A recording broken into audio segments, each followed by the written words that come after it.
తెల్ల బంగారాన్ని సాగు చేసే రైతులకు తిప్పలు తప్పేలా లేవు. విదేశాల నుండి దిగుమతయ్యే పత్తిపై విధించే సుంకాన్ని కేంద్ర ప్రభుత్వం ఎత్తివేయడమే దీనికి కారణం. గతంలో ఈ టారిఫ్ 11% ఉండేది. కానీ సర్కారు దాన్ని పూర్తిగా తొలగించింది. దేశీయంగా రైతులపై ఇది తీవ్ర ప్రభావం చూపనుంది. ఎందుకంటే సుంకాల ఎత్తివేత వల్ల మన దగ్గర సాగయ్యే పత్తి కంటే విదేశాల నుంచి దిగుమతి అయ్యేది తక్కువ రేటుకు దొరికే ఛాన్స్ ఉంది. దీనివల్ల లోకల్ పత్తికి డిమాండ్ పడిపోనుంది. అలాగే ఆశించినంత మద్దతు ధర దక్కే పరిస్థితి కూడా కనిపించడం లేదు. ఈ నేపథ్యంలో తెలంగాణ వ్యాప్తంగా పత్తి రైతుల పరిస్థితిపై S6 న్యూస్ స్పెషల్ రిపోర్ట్.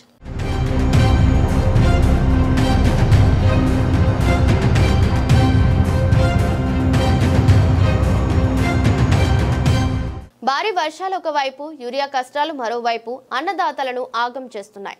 ఇవన్నీ వ్యవసాయ రంగంపై ప్రతికూల ప్రభావాన్ని చూపిస్తున్నాయి. వీటికి తోడు కేంద్ర ప్రభుత్వం ఇటీవల తీసుకున్న నిర్ణయం శాపంగా మారింది. విదేశాల నుంచి దిగుమతి అయ్యే పత్తిపై విధించే 11% సుంకాన్ని సర్కారు ఎత్తివేయడం దేశీయ రైతులను ఇబ్బందులకు గురి చేస్తుంది. ఆగస్టు 19 నుంచి సెప్టెంబర్ 30 వరకు మాత్రమే ఈ నిర్ణయం అమల్లో ఉంటుందని ప్రభుత్వం ప్రకటించింది. కానీ ఆ గడువును డిసెంబర్ చివరి వరకు పొడిగించడం ఆందోళన కలిగిస్తుంది.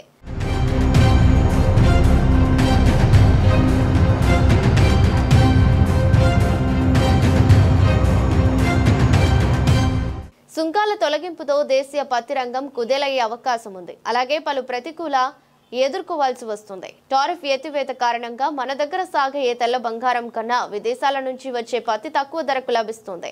అందువల్ల టెక్స్టైల్ పరిశ్రమలు దానివైపే మొగ్గు చూపే ఛాన్స్ ఉంది. ఇక మన దేశంలో అక్టోబర్ నుంచి డిసెంబర్ వరకు పత్తి పంట ఎక్కువగా చేతికొస్తుంది. సరిగ్గా అదే సమయంలో విదేశీ పత్తిపై సుంకాన్ని కేంద్రం ఎత్తివేయడంతో రైతుల పరిస్థితి అగమ్య గోచరంగా మారింది.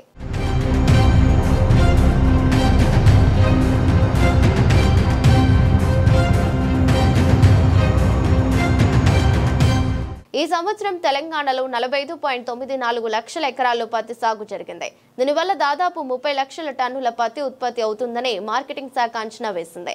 అయితే మద్దతు ధర విషయంలో రైతులకు కష్టాలు తప్పేలా లేవు. క్షేత్రస్థాయిలో పరిస్థితులను గమనిస్తే ఇది అర్థమవుతుంది. ఎందుకంటే ప్రస్తుత సీజన్లో క్వింటాల్ పత్తికి 8,110 రూపాయల కనీస మద్దతు ధరను సర్కారు ప్రకటించింది. కానీ ఎక్కడా కూడా ఆ రేటు రావడం లేదు. రకాన్ని బట్టి క్వింటాల్ పత్తి కనిష్టంగా 3,710 నుంచి గరిష్టంగా 7,710 రూపాయల దాకా పలుకుతుంది. నిర్ణీత MSP కంటే ఇది తక్కువ. రాబోయే రోజుల్లోనూ ఇది మారేలా లేదు. అంతర్జాతీయంగా నెలకొన్న పరిస్థితులతో పాటు కేంద్ర నిర్ణయాలు అన్నదాతలకు ఈసారి నష్టం మిగిల్చేలా ఉన్నాయి.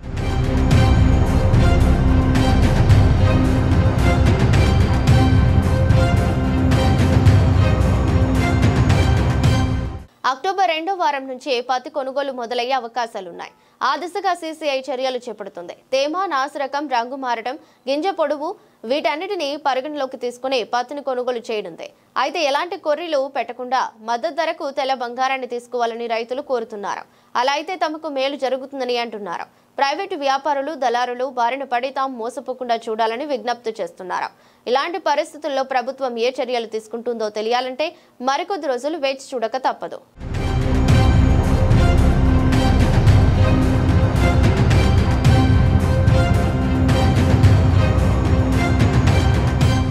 ఇది వాటి స్పెషల్ రిపోర్ట్. ఇలాంటి మరిన్ని అప్డేట్స్ కోసం మా ఛానల్ను వీక్షించండి. అలాగే సబ్స్క్రైబ్ చేసుకోవడం మర్చిపోకండి.